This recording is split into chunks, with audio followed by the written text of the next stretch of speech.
I love sparkle dogs. I have loved them pretty much since birth. Some of my first characters were technically sparkle dogs. Okay, they weren't exactly dogs, but close enough. I remember back in the 2010s, there was this weird phase where everyone hated sparkle dogs and came up with all these convoluted reasons why no one should draw them, which is very stupid for so many reasons. It really annoyed me back then, but I have since matured, and I don't worry about that stuff anymore. Life's too short to be ashamed of something that hurts nobody. And one of the best things I did for my mental health was to fully embrace the things that give me joy without caring whether it's considered cringe or not. Plus, if my worst flaw is making cringe, I'm doing pretty damn good. So a while back, I really wanted a fun, posable sparkle dog pattern I could customize with all sorts of colors and markings and stuff. So I drew out a bunch of sketches, made some prototypes, and failed. Sort of. Because my prototypes didn't look like dogs or wolves, they looked like foxes. And I thought, you know what? Why not just own that and make a sparkle fox? I can always make an edit of the pattern to be more dog-like later, and I do plan to do that. Anyway, for my first sparkle fox, I had these pretty large pieces of scrap Lux Cuddle Minky, including this one, which I am obsessed with. Also, since the filming of this video, I got pieces in different colors, so woohoo! I sadly did not film the making of that one because I was still unsure how it would turn out with the actual plush Minky, so it was kind of a prototype-ish thing. But it turned out really good, so I will show you how it looks. Okay, this is just to show really quick the first fox that I made with this new pattern. And I made it kind of floppy. There's plastic beans in the body and the feet and the tip of the tail. The one thing I'm going to change when making this new one is I'm not going to put the beans in the tail tip because it makes it a bit heavy. I think the tail is going to be heavy enough on its own without the beans. So I won't be doing that, but otherwise it'll be the same as this except with new colors. And here's another look at this.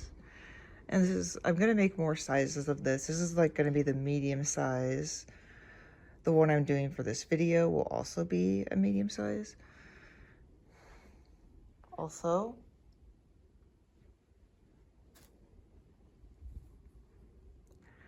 look who's finally finished.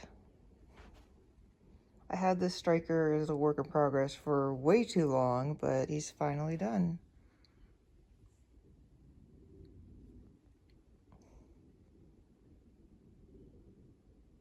For my second one, I had this other cool Minky called Lux Cuddle Galaxy, I think. I cannot remember the exact name of the specific one. I think it was called Grape Jam, but if you look this up and I'm wrong, I am sorry.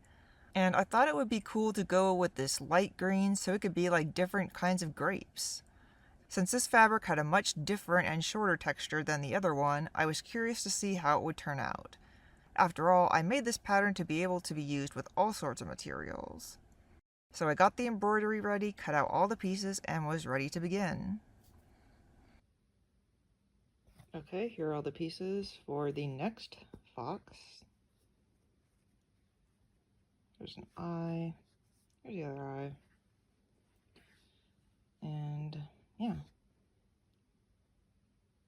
Okay, so these are the first pieces to do. This is going to be the gusset that goes down the forehead and the snout. And then there's two face pieces. And I can also do these pieces, the side of the face, and the muzzle pieces. So yeah, I'll start working on that.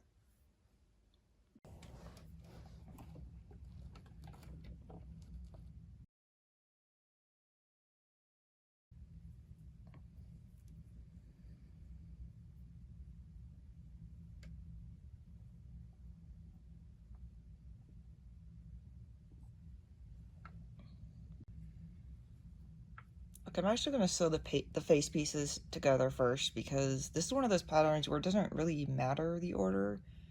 It's just kind of whatever I feel like doing.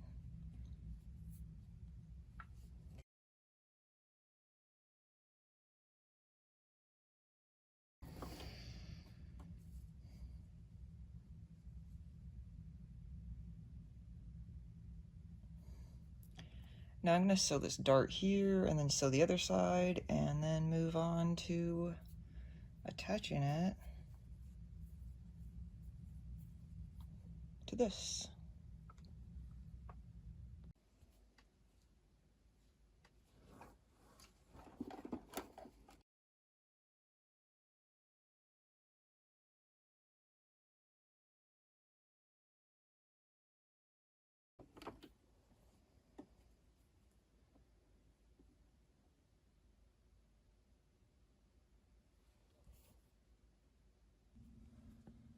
Now I'm going to sew the chin piece on the bottom.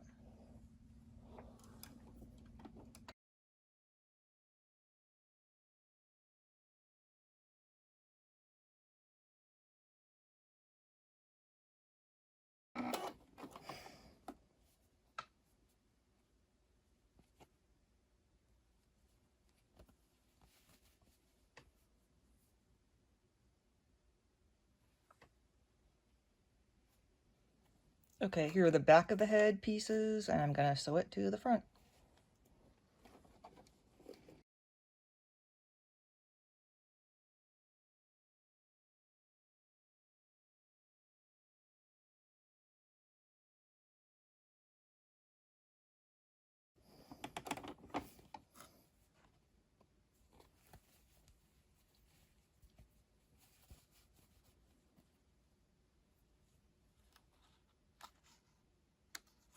Next, I will make the ears and sew them into these spots.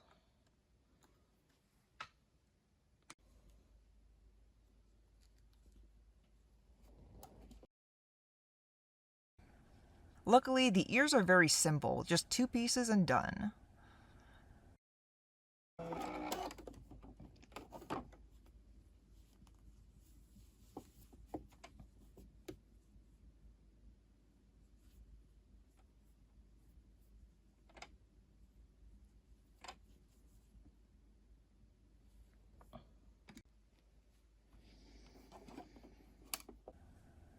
I sew the ear to the opening in one go.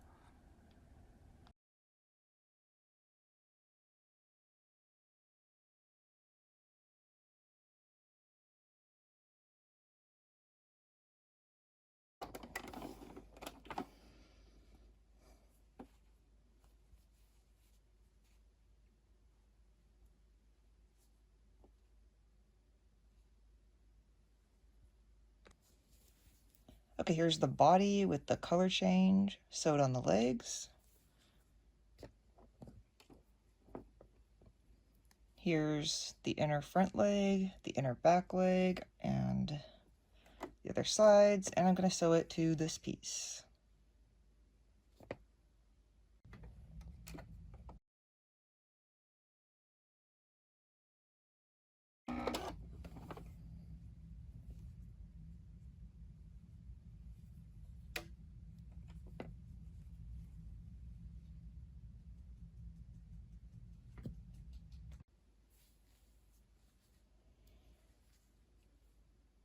Here's legs sewn to this piece. And here's one of the side pieces, and now I'm going to sew them together.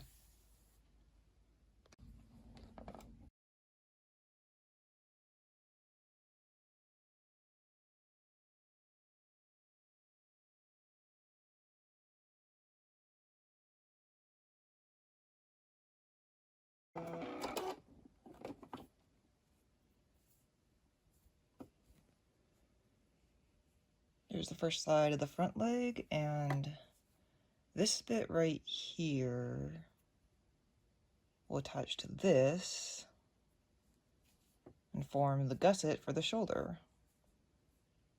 I'll show it when it's done. Okay, so here are the leg sides sewn together, sewn to the body, and right here you can see that's where the gusset of the shoulder goes, like that, and here is the gusset for the back leg. And next I will be sewing the paw pads on.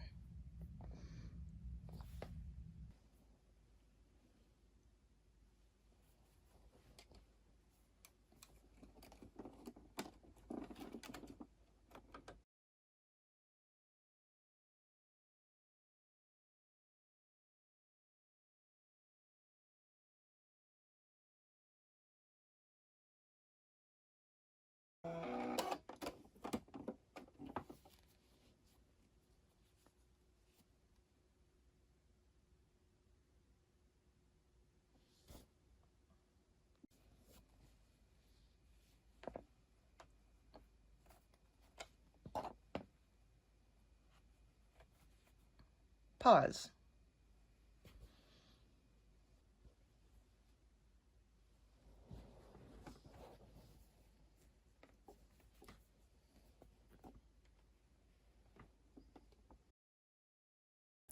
Sewing the head to the neck in one go.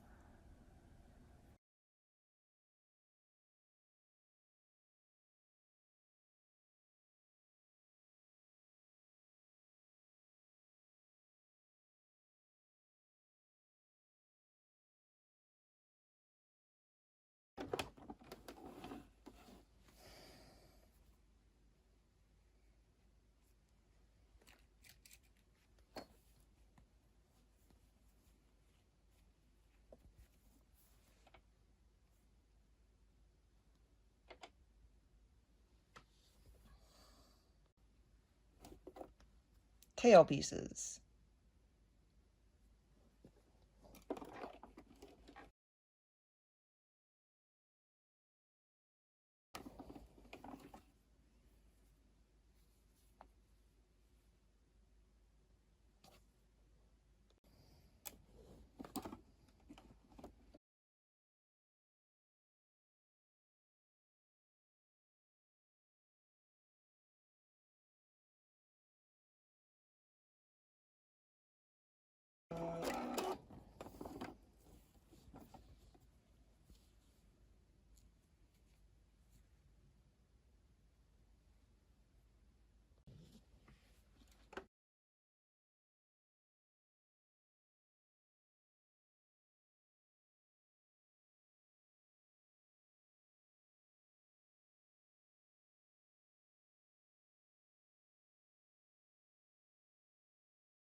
Okay, here it is inside out.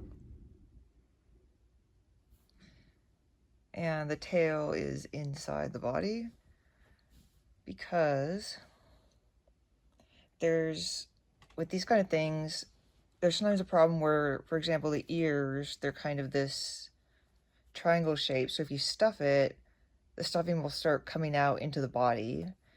And to fix that though, I made these little pieces, and this one's gonna go on the tail to keep that stuffing separate. And I will just turn the ear out and then hand sew this to here into the seam allowance so it won't be shown on the outside. And that way the stuffing will stay in the ears and it'll be good. Okay, so I sewed on these and I left a hole to stuff it in when I turn it inside out. There's the tail one.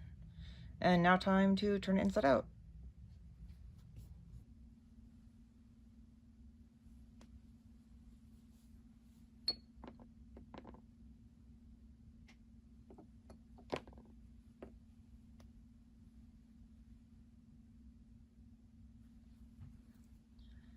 Now to stuff it. Okay, I stuffed the ears and the tail, and before I stuff the rest, I'm going to sew these bean pouches to put in the feet and the body. And I usually used plastic beads or beans for that, but I'm going to try something different. I got these very small glass beads that are heavier than the plastic beads, so I'm going to use this and see how it is. Okay, here are all the bean pouches, and now it's time to put them inside the plushie and finish stuffing it. Okay, this is just a brief look because this space is really small and annoying to film in, but I did stuff the body. I made it kind of floppy, and the glass beads actually, whoops, make it a lot heavier, which is what I wanted, so that's good. And now the plushie is almost done. I'm going to have to trim some of the fur around the mouth and like the tip of the nose, and I'm going to put the actual nose on and sew up this and thread sculpt the paws, and that's pretty much it for this one. I wanted to make a pattern that you could put together pretty easily and doesn't have a lot of hand sewing afterwards, so really the only hand sewing part is the thread sculpting and the nose, but I'll get to that. Okay, so here's a look at the trimmed fur on the side of the face. I might trim it a little bit more, but it's pretty good for now. And now I'm going to actually make the nose, the actual nose, which is going to look like this.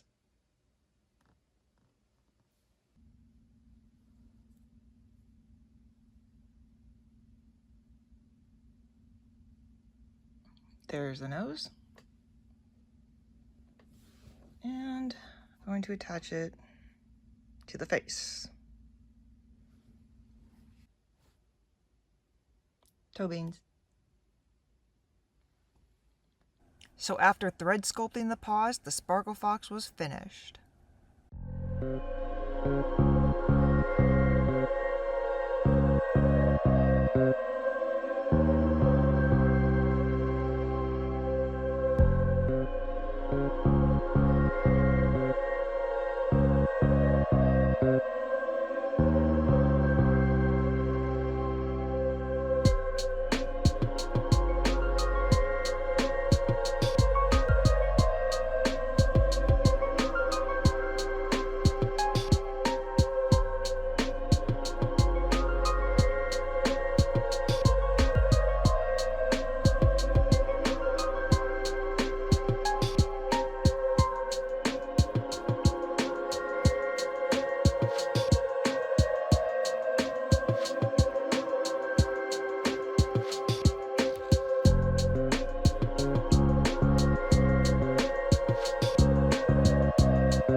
Since making this, I have actually started making Sparkle Foxes in the 2 other sizes I said I would.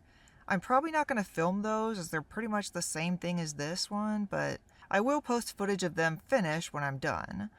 Also, I just wanted to show that I finished this life-size Houndour recently, and I'm really proud of how it turned out. Unfortunately, this is the only video I have of it, as it's currently at the state fair, so I can't take another one for a while. I thought I had more footage, but apparently not. So I did not film the making of Houndour as it was such a huge project and I was unsure exactly how it would turn out, but I did make a pattern for a life-size Houndoom, and if you want to see me film that, you can tell me in the comments. The life-size Houndoom is going to be a huge project, even more so than the Houndour, and I think it would be cool to show people if they want to see it. But I want to make sure people are for sure interested in it before I take the time to film it on top of everything else, because it will be a lot of work. Anyways, goodbye, and I hope I inspired you to make plushies.